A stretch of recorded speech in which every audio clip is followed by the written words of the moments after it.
Y ya estás con tu Biblia ahí en Romanos. Vamos a orar y vamos a comenzar. Señor, te damos gracias por esta noche y por tu palabra.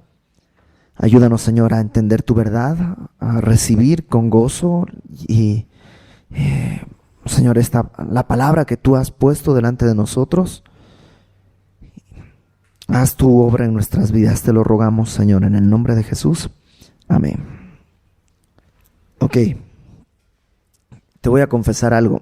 Estuve pues toda la semana estudiando esta porción y toda la semana venían a mi mente dos probabilidades. Una, hacerlo complicadísimo porque es muy profundo este tema, y la otra, hacerlo casi como un devocional, súper sencillo, súper superficial, por decirlo de alguna manera, como si la palabra pudiera ser superficial. Y la verdad es que siempre sé dónde vamos a empezar y dónde vamos a terminar. Pero el día de hoy hice una escala a la mitad y dije, ok, si de plano no llego al final, aquí nos vamos a quedar. Así que espero que terminemos. Pero no quise correr porque hay un par de cosas muy importantes y otras no tan importantes, pero sí interesantes, que a lo mejor es una buena oportunidad para tocarlas, porque el capítulo se presta para eso. Y pues, dicho todo esto, ya me curé en salud. Entonces, versículo 28. Romanos 8 es, les decía, uno de los capítulos más gloriosos de la palabra. ¿No? Toda la escritura es inspirada por Dios y es útil para enseñar, para redarguir, para corregir y para instruir en justicia. Toda la escritura. Pero, ¿estás de acuerdo conmigo que hay ciertos capítulos que son un eje en ciertos aspectos? Génesis 1, por ejemplo. Génesis 22, Romanos 8, 1 Corintios capítulo 15,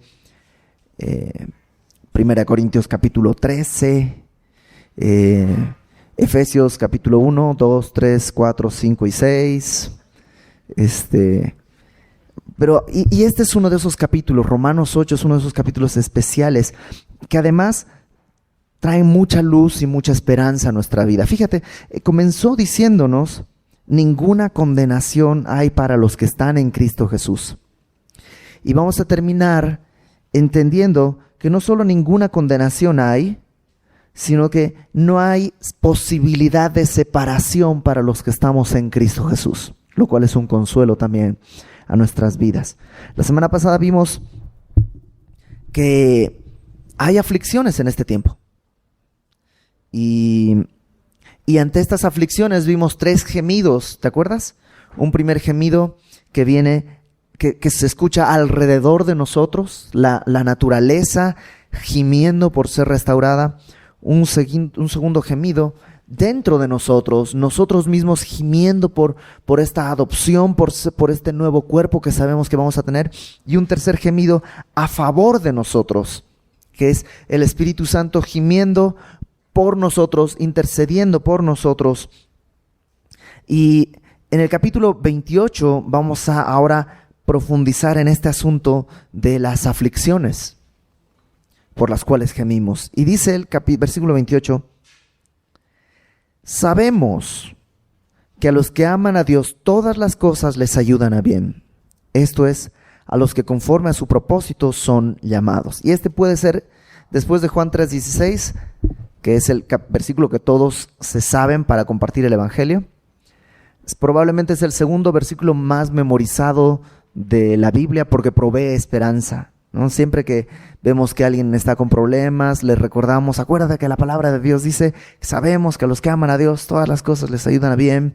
Me corrieron de la chamba, no te preocupes, a los que aman a Dios todas las cosas les ayudan a bien, vas a tener un mejor trabajo. Me tronó mi chava, no te preocupes. Y siempre tenemos esto en mente, pero el día de hoy quisiera que lo entendiéramos en el contexto en el que se está hablando. Y lo primero que vemos y que Pablo describe es: sabemos. No dice creemos, o nos imaginamos, o quisiéramos. No, es una realidad. Esto sabemos. ¿Cómo lo sabemos? Pues, ¿has vivido algún tiempo ya en Cristo? ¿Más de una semana? Entonces, si has vivido más de una semana, sabes que hay problemas. Si has vivido 2 semanas, sabes que esa semana pasada fue terrible, pero que lo que pasó fue que Dios ejercitó tu fe y la segunda semana fue mucho mejor que la primera. Y así, lo sabemos por experiencia, y no solo por experiencia, sino porque el Espíritu Santo, ¿te acuerdas que lo estudiamos la semana pasada? Da testimonio a nuestro espíritu de que somos hijos suyos, y si hijos también herederos. Por tanto, sabemos esto. Ahora, ¿qué es lo que sabemos? Que esta promesa no es para todos. Si tú, alguien que está pasando problemas, le dices, mira, la palabra de Dios dice que todas las cosas ayudan para bien, primero asegúrate que sea un creyente. Porque esta promesa es ¿para quiénes? Los que aman a Dios. Para los que aman a Dios, todas las cosas ayudan a bien. Pero no es para todos, no es para los que se portan bien.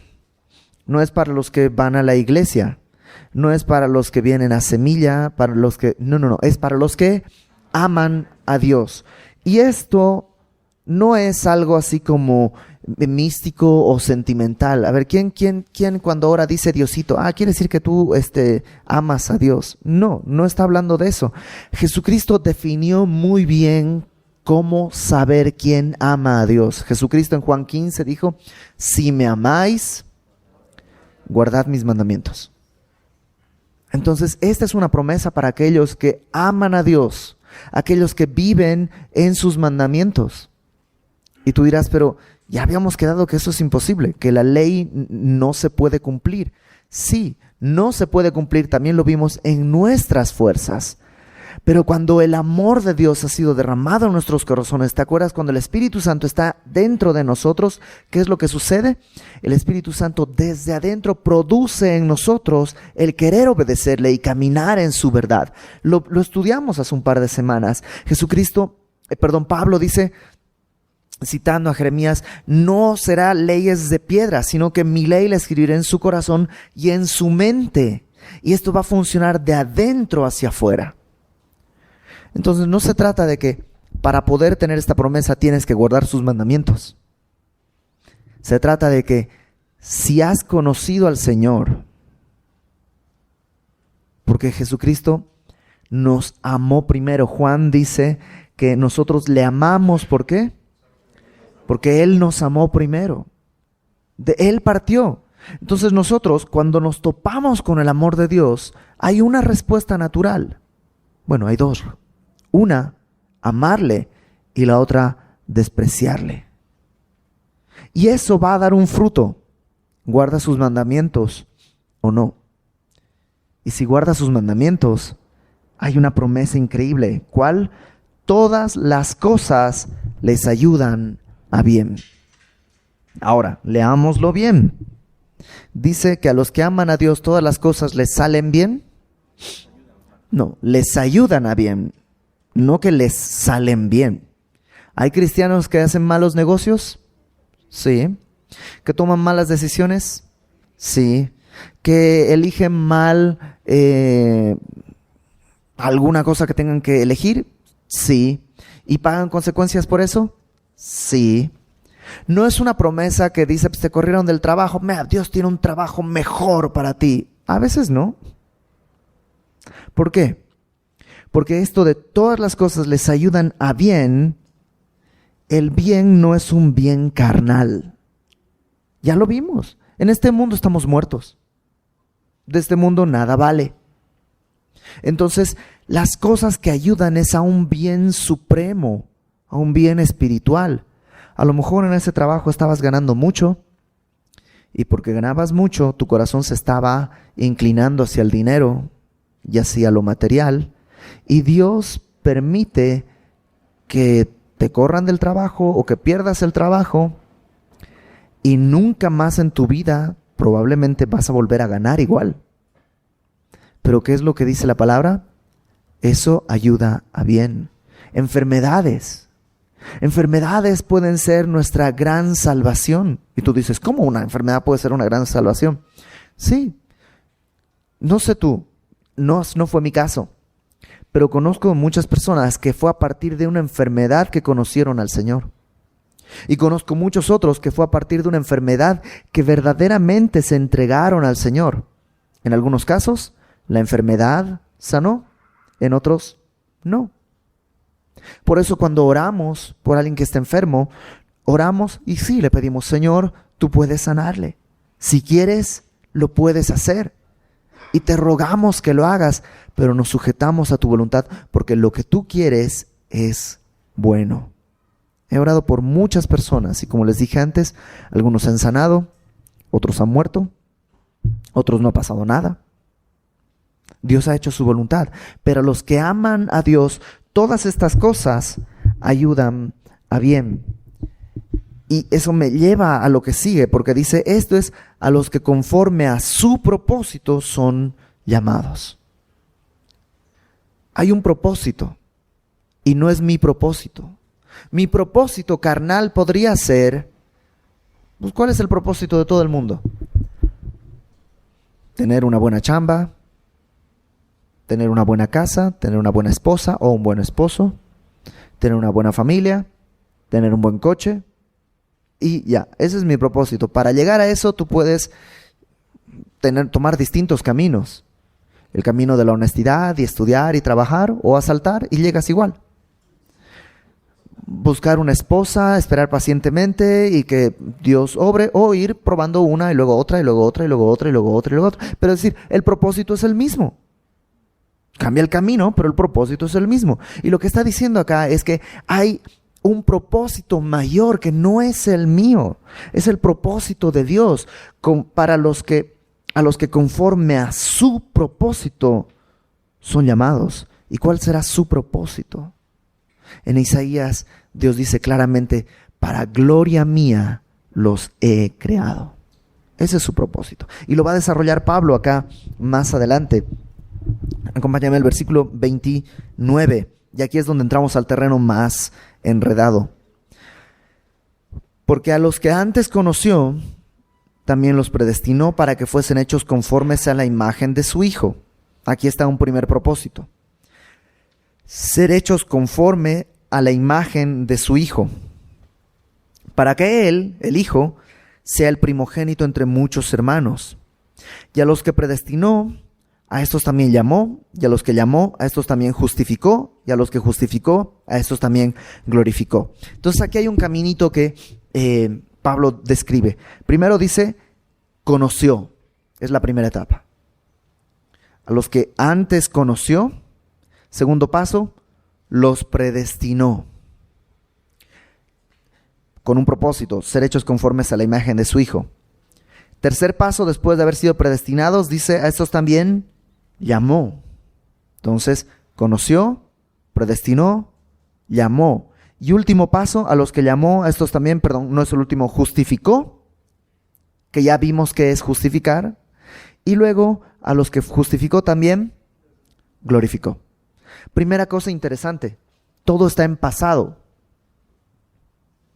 No dice a los que antes conoció, predestinó, llamó, justificó y va a glorificar. Delante de Dios la obra ya está completa. Delante de Dios nosotros ya estamos en un estado glorificado. Por eso nos puede recibir, dice Judas, delante de su presencia sin mancha y con gran alegría. Lo cual me lleva a una cosa importante. El o la que tienes a tu lado, a los ojos de Dios está en un estado glorificado. Y tú dirás, ¿te cae? ¿En serio? Pero es que yo lo conozco o yo la conozco. Y esto es cualquier cosa menos un estado glorificado. Delante de Dios sí. Delante de Dios sí. Y ahí estamos llamados a vivir ante ese respeto común por la obra de Dios. No por quien se merezca. Si nos empezáramos a repartir merecimientos, ¿quién sería el primero en ser decapitado? Entonces, número uno, estamos hablando de una obra de Dios. Ahora, esto de antes conoció, que es una sola palabra en griego, es una sola, diríamos el día de hoy, preconoció, ¿no? Preconoció, predestinó, llamó, justificó y glorificó. Eso ha servido de debate para cientos de páginas de libros y anaqueles en teología. ¿Por qué? Porque en la corriente teológica hay dos grandes vertientes. Los calvinistas, por un lado, y los arminianistas, por otro. Calvinismo versus arminianismo. Y si tú ya estás enterado de esto, lo vas a entender. Si tú no estás enterado, pues espero que te quede por lo menos un poquito claro todo este debate. Los calvinistas tienen 5 puntos, no voy a entrar en estos 5 puntos, pero básicamente los calvinistas dicen que Dios nos eligió, basado en su propio deseo. Él dijo, voy a elegir a Iber. ¿Por qué? Pues porque quiero. Sin ninguna razón. Porque Él quiso, eligió. Y los arminianistas dicen que Dios eligió, pero no conforme a su deseo así nomás, sino conforme a su conocimiento de quién iba a responder a su amor. ¿Sí me entiendes? O sea, Dios sabía quiénes iban a escuchar y a creer, y por tanto Dios los eligió. Y es uno de los puntos en los que el calvinismo y el arminianismo chocan entre sí. El calvinismo plantea que la gracia es irresistible para aquellos que han sido llamados. Cuando escuchen el evangelio, no pueden escapar de la gracia los arresta y no pueden escapar de la gracia. Para los arminianistas, la gracia es resistible. Hay algunos que la toman y hay otros que la rechazan. Y así podríamos seguir en los 5 puntos del calvinismo versus arminianismo. El problema es que la Biblia presenta ambas posturas en distintos momentos. La Biblia sí dice que Dios nos escogió antes de la fundación del mundo. Pero también la Biblia pone, y lo hemos estado viendo desde el principio de Romanos, una responsabilidad en nosotros, nos llama a tomar una decisión. Para el calvinista, nunca tomamos una decisión. Para el calvinista, el ser humano no decide, es depravado por completo, no tiene la capacidad de tomar ni una buena decisión, ni siquiera dónde va a depositar su fe. Por eso un calvinista nunca va a decir, ¿quién quiere recibir a Cristo en su corazón? Levanta tu mano. ¿Por qué? Porque no cree en eso. Un arminianista va a decir, Dios está hablando, ¿quién quiere recibirle? ¿Quién está sintiendo que Dios lo llama? Y tú dices, ok, ¿y en Semilla qué somos? ¿Calvinistas o arminianos? Digamos que somos calvinianos. ¿Por qué? Porque creemos que la palabra de Dios presenta suficiente evidencia en ambas posturas. Sí es verdad, Dios nos escogió antes de la fundación del mundo. Y quieres que te diga una cosa, yo no estaba buscando a Dios. Él me escogió. ¿Por qué? Porque quiso, por pura gracia. Yo no hice nada. Él me tomó, Él me abrazó, casi, y alguna vez los he platicado, me agarró de la oreja y me llevó a escuchar su evangelio. Pero creo que hay una responsabilidad en todo creyente. En todo creyente está llamado a caminar en fe. Entonces, este versículo es un versículo de debates. ¿Por qué? Porque los arminianos te van a decir, los arminianos, los que piensan que tú decides, etcétera, etcétera, van a decir, ahí está claro. Primero Dios conoció a los creyentes. Por tanto, sabía quiénes iban a creer. Luego los predestinó. Yo sabía que Roberto iba a creer, entonces lo predestino para mi reino. Después de predestinarlo, lo llamo. Un llamado que obviamente él no va a poder resistir, porque, estoy hablando del punto calvinista, el punto calvinista, borren todo eso, calvinismo. Calvinismo dice, Él conoció, eligió, llamó, justificó y glorificó. El arminiano, por el contrario, dice, bueno, Dios realmente sabía quién iba a decidir. Entonces, todo esto es una ensalada teológica. Y podríamos pasarnos 3 días aquí debatiendo y encontraríamos puntos bíblicos para cada una de estas doctrinas. Yo creo que lo que Pablo está queriendo decir es este resumen en la seguridad que tenemos para los que están en Cristo. Se pasó 8 capítulos hablando de lo que Dios hizo por nosotros. Habló de nuestra naturaleza depravada. Habló de nuestra carne, de lo inútil de hacer las cosas en la carne. Entonces Él no está entrando en un terreno de debate teológico. Él está simplemente diciendo, chicos, tenemos paz en Cristo. En Cristo dice, lo leímos en el versículo 1, no hay ninguna condenación. No hay ninguna condenación por lo que hicimos atrás. Tenemos esperanza para el futuro porque nuestro cuerpo va a ser redimido y estamos gimiendo por ser redimidos. Pero para el presente también estamos seguros. ¿Por qué? Porque Él nos conoció, nos predestinó, nos llamó, nos justificó y nos glorificó. Entonces, yo creo que la mejor postura es dejarlo así de sencillo. Él está tratando de darnos, de hacernos entender esta paz que tenemos en Cristo. Por eso dice el verso 31 y empieza a partir del capítulo 31 a sacar algunas conclusiones para cerrar toda esta sección que ha venido hablando. La primera conclusión parte con una pregunta. ¿Qué pues diremos a esto? O a lo mejor una traducción más cercana es, ¿qué diremos a estas cosas? A todo lo que ha estado diciendo Pablo, ¿qué diremos a todo esto? La respuesta es sencilla. Si Dios es por nosotros, ¿quién contra nosotros? ¿No te encanta? Muchas veces, y la mitología popular ha puesto esto, ¿no? Que Dios está en un lado de la balanza y Satanás está en el otro lado de la balanza y hay una lucha entre el bien y el mal, ¿no? Y ahí está el yin y el yang y todo esto es la cultura popular, la sabiduría popular. A veces la sabiduría popular es sabia, pero otras veces solo es popular. Y olvida un detalle. Dios no es un ser creado, Satanás sí.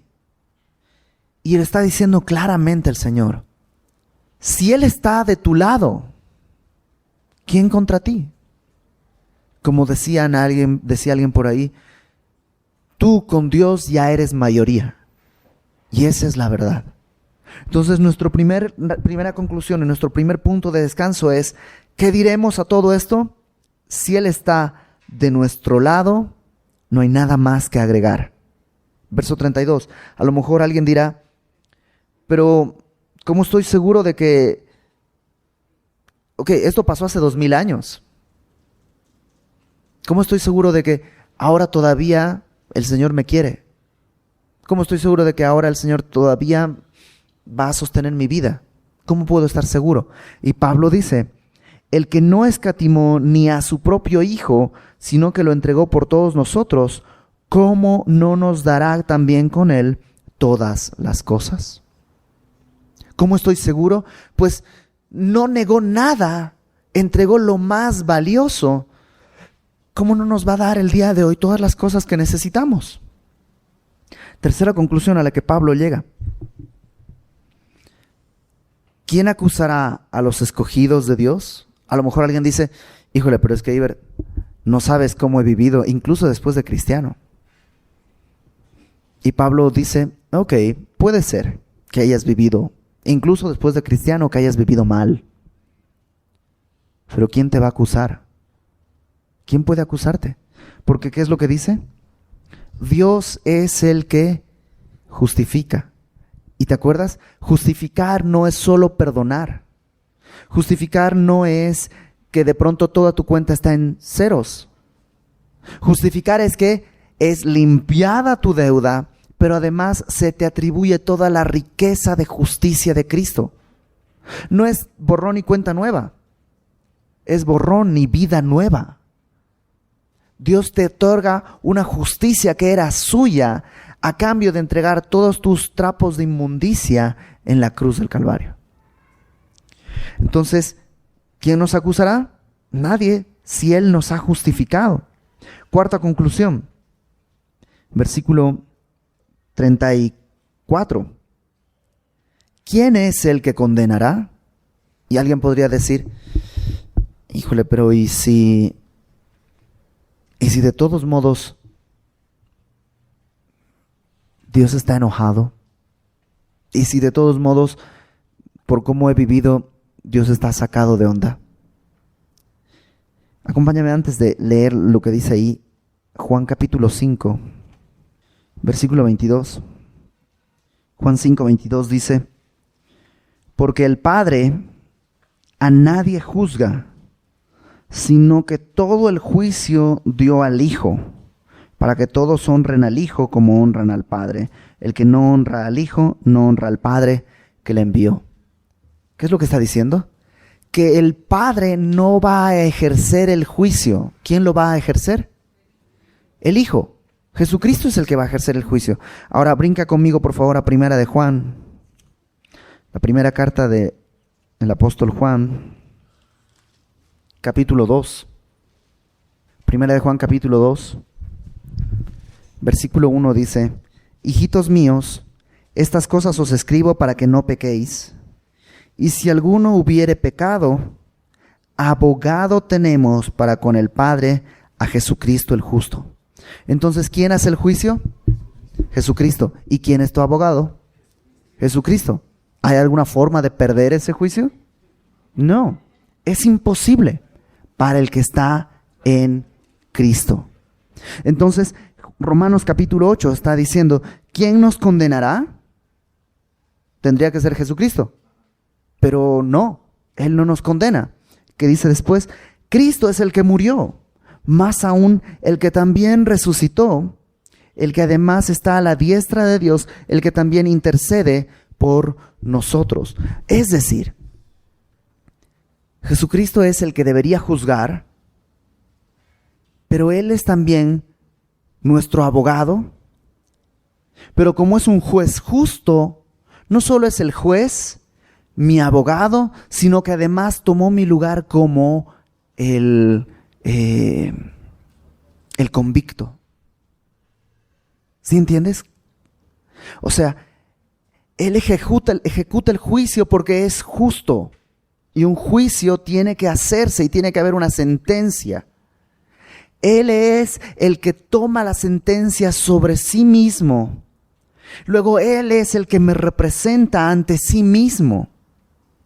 Y Romanos nos dice, y además de eso, Él está a la diestra del Padre, intercediendo día y noche, dice el libro de Hebreos, por nosotros.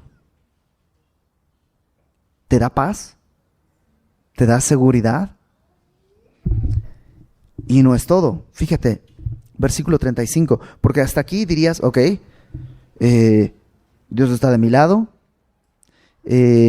Dios entregó todo por mí, por tanto las cosas que necesite me las va a entregar. Dios no solo me perdonó, sino que me justificó, no hay quien me acuse y no hay quien me condene. Está bien, pero no se queda ahí. Fíjate el versículo 35. ¿Quién nos separará del amor de Cristo? Porque todo eso podría haberlo hecho un buen abogado. Todo eso podría haberlo hecho un ser adecuado. Pero Dios va más allá. Dios no solo nos protege, sino que nos ama. Y si tú no entiendes la diferencia, piensa en un poli y luego piensa en tu esposa. Uno te protege, pero hay otro que te ama. Y esa es la diferencia. Jesucristo no solo nos protege, sino que además y por sobre todo nos ama. Y su amor está cerrado. ¿Quién nos separará del amor de Cristo? Y aquí es una lista de algunas cosas que podrían tratar de separarnos. Número 1, tribulación. Esto puede hablar aflicciones externas, enfermedades, que te corran del trabajo, pérdidas económicas. Angustia, esto habla de cuestiones internas, depresiones, cosas de tu corazón. ¿Eso te puede separar del amor de Cristo? No. Persecución, no. Hambre o hambruna o desnudez. Y la palabra desnudez, el día de hoy podríamos hacer la referencia como que no tienes ni para vestirte, que has llegado a un punto de necesidad económica que no tienes ni para vestirte. Peligro o espada, ¿alguna de esas cosas nos puede separar? Y la respuesta está en el verso 36. Como está escrito, por causa de ti somos muertos todo el tiempo, somos contados como ovejas de matadero. ¿Por qué Pablo pone este, que es un extracto del Salmo 44, ahí en la mitad, que parece que no tiene nada que ver con el de arriba, con lo de arriba, ni con lo de abajo? Yo creo que Pablo está tratando de decirnos, estaba escrito, así es la vida de un creyente. Pedro va a decir, ¿por qué se sorprenden con el fuego de prueba que ha sobrevenido sobre ustedes como si alguna cosa extraña sucediera? Y lo vimos la semana pasada. Nosotros, al estar unidos a Cristo, somos participantes de sus sufrimientos. Pero nada de esto puede romper el lazo de amor con el Señor. Dicho sea de paso y entre paréntesis, la palabra de Dios nos presenta como ovejas, no como leones o como tigres, ¿no? ¿Alguna vez has visto algún batallón que tenga como insignia, son los Marines, ¿no? ¿Qué batallón son? Somos las ovejas. Una oveja no es amenazante, ¿no? Son los tigres, los leones, los, no sé, ¿no? Lo que sea, pero una oveja no es un animal que pueda producir amenaza. Y la palabra de Dios nos presenta como ovejas. Y nuestro cristianismo debe ser llevado así.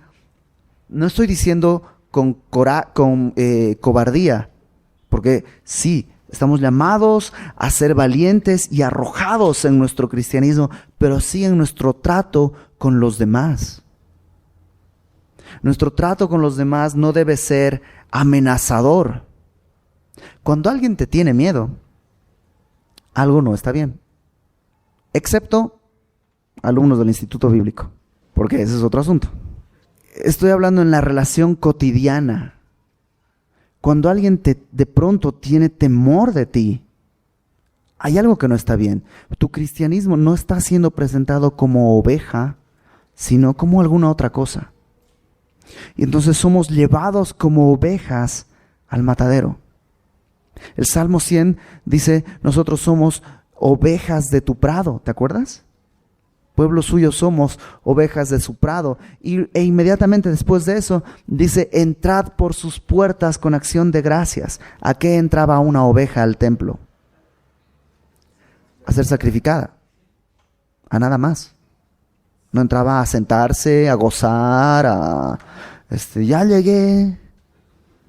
Entraba a ser sacrificada. Y ese es el llamado que nosotros tenemos. Y por eso dice, verso 37, una vez que hemos entendido esta actitud, porque no somos, me encanta, un comentarista dice, lamb es cordero en inglés, lamb, ¿no? Nosotros no somos Lambo, ¿no? Sí, no somos Rambo, no somos Marines, somos ovejas. Pero fíjate qué es lo que dice en el verso 37, antes...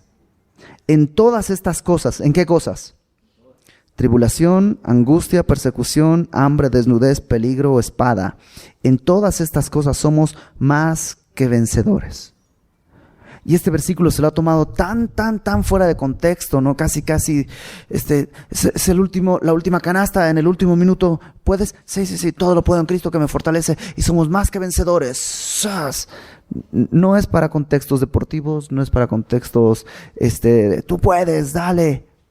¿Cuál es el contexto? ¿En qué somos más que vencedores? En las tribulaciones, en las angustias, en las persecuciones, en eso no somos vencedores.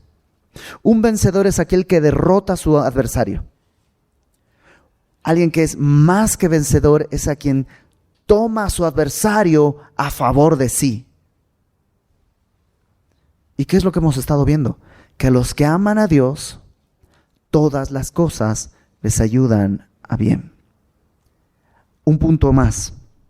Dice, antes, sin estas cosas somos más que vencedores. ¿Dice así? No. Antes, después de pasar todas estas cosas, ¿somos más que vencedores? No. En estas cosas. ¿Sabes en qué vencemos? En medio de la prueba.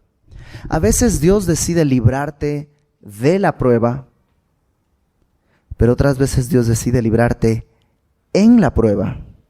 Y algunas veces Dios decide librarte a través de la prueba.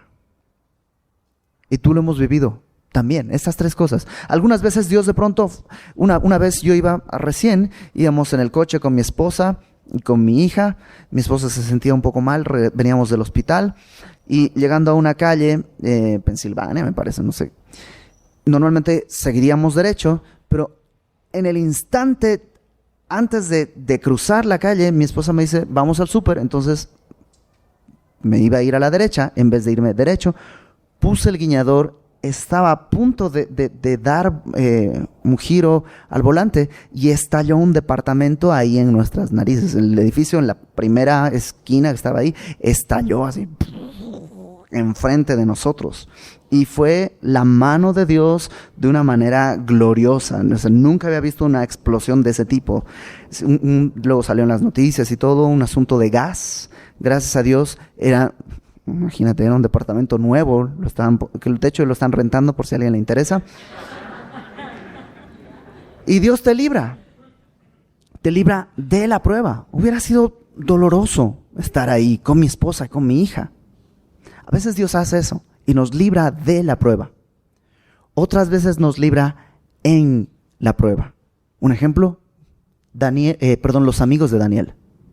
Los amigos de Daniel entraron al horno de fuego ardiendo cuando Nabucodonosor mandó que adorasen una estatua y ellos no quisieron, los metieron al fuego, pero Dios los preservó y estuvieron ahí y salieron del horno. De hecho, Nabucodonosor tiene que decirles, ¡hey, siervos del Dios Altísimo, vengan! O sea, si ellos estaban caminando ahí en el fuego podrían haber salido, pero no salieron, esperaron ahí. Es más, hasta pudieron haberle dicho a Nabucodonosor, a ver, ven a sacarnos. Y Dios los preservó en la prueba. Pero a veces Dios nos preserva a través de la prueba. Es decir, que Dios utiliza la prueba como el elemento para crear carácter en ti. Hace no sé cuánto, y mejor no digo fechas, pero hace algunos años, yo viví una prueba muy, muy difícil, muy complicada.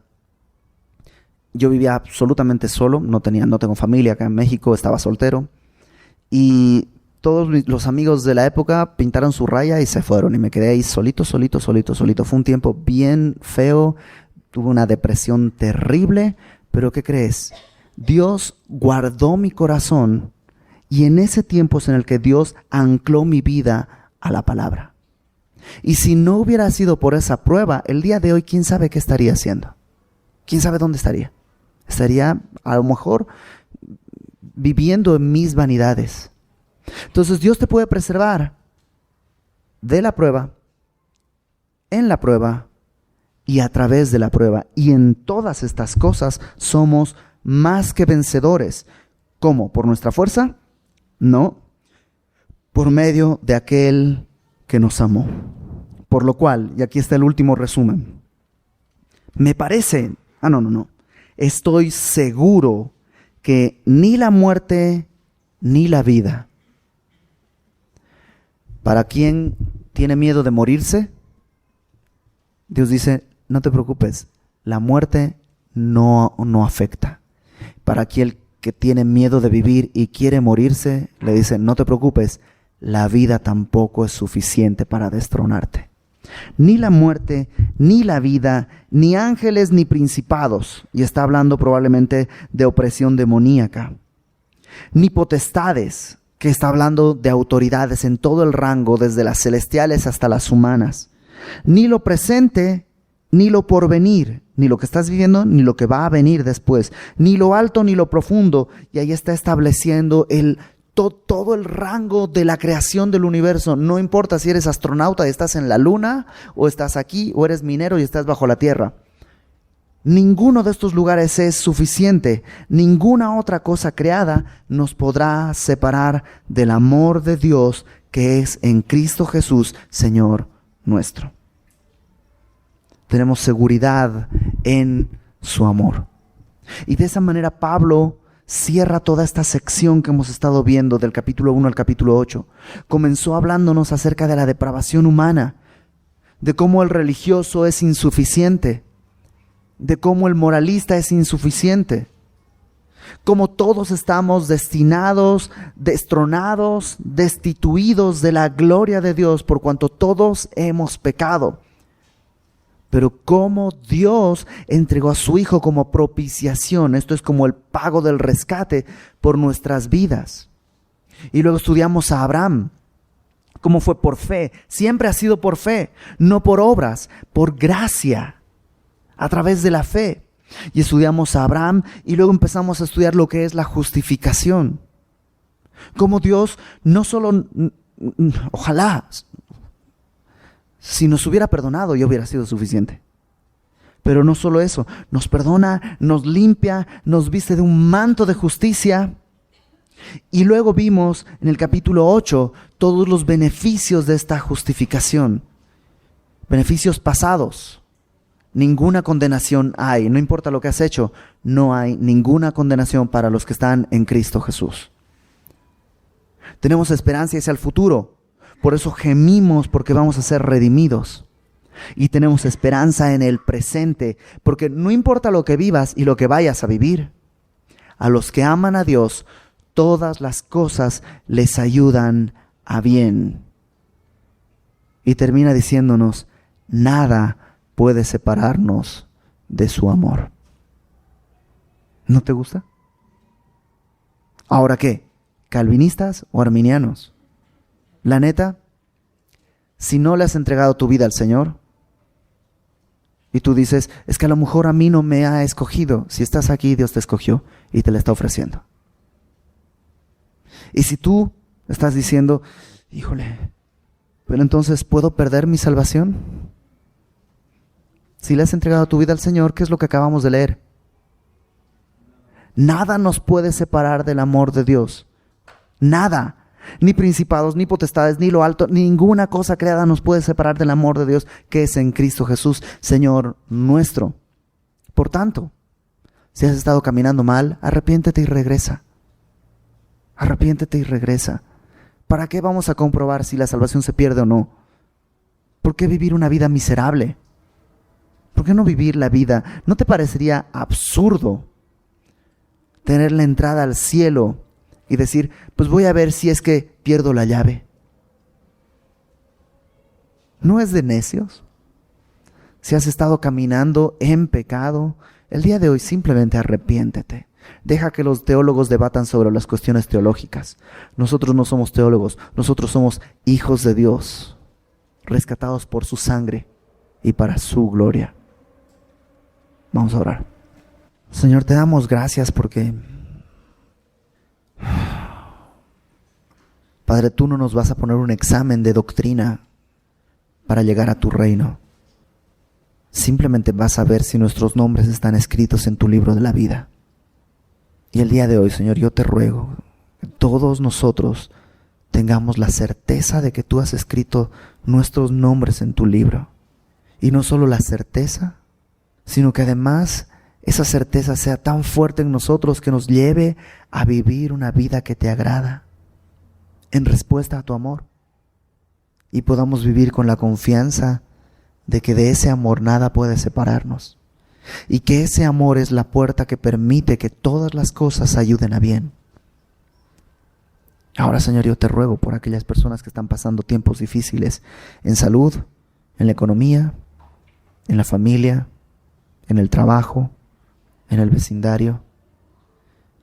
Si hay alguien aquí, Señor, que no ve que las cosas ayuden a bien, que ve que las cosas van de mal en peor, Padre, abre sus ojos, muéstrale tu esperanza una vez más, levanta su cabeza y glorifícate, Señor, mostrándole al mundo de que tú no necesitas darnos un trono para sentarnos contigo, que con tu trono es suficiente, que tú no necesitas darnos salud para hacernos sentirnos vivos, con tu vida es suficiente. Y no necesitamos riquezas para ser ricos, con tu herencia es suficiente. Y estamos seguros en ti, Señor, y te lo agradecemos, y te honramos y te glorificamos por esto, Padre. Recibe la gloria y la honra en el nombre de Jesús. Amén.